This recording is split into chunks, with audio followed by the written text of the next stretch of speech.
Barefoot has chosen to set our 5th summer season in the summer of love, 1967. Our goal and what we want to do, and when we do our best work, is when we focus Shakespeare through a lens of Americana. 1967 was the summer of love. It was also the summer of enormous social upheaval. There was such a growth in our own culture and the way we think about the world in the realm of politics, music, and just social constructs. These shows speak about rebellion, they speak about magic, they speak about love. It's the 60s, you know, everybody's free love and all that stuff. In the 60s, there was like a lot of self-discovery going on in the nation. The idea of art back then, it was a lot more free-flowing, like you could get your buddies together and make art. I think it was just as much a free art movement as it was a free love movement. The idea that you weren't constrained by relationships and who you were with, man or woman,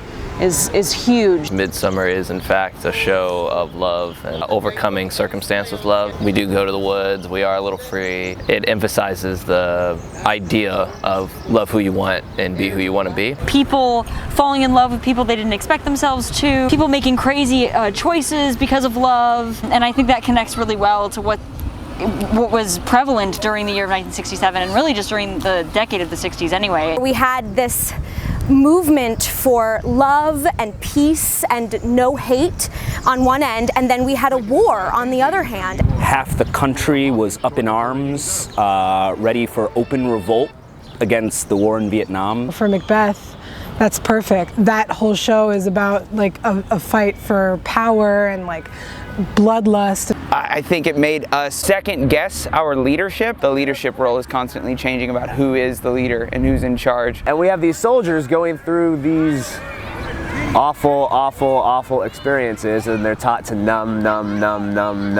It's about madness, and it seems like madness was so prevalent during the Vietnam War. The chaos that ensued caused people to behave, do things that they never would have done in any other situation, and they were never the same for it afterward. There's a lot of conflict going on in the world right now. There's a lot of inner turmoil in this country, and we felt that a lot of that was mirrored in that time period, the late 60s. Finding the two together and working on these two pieces together, one illuminates the other, and they're really feels like they're coming hand in hand and working well together.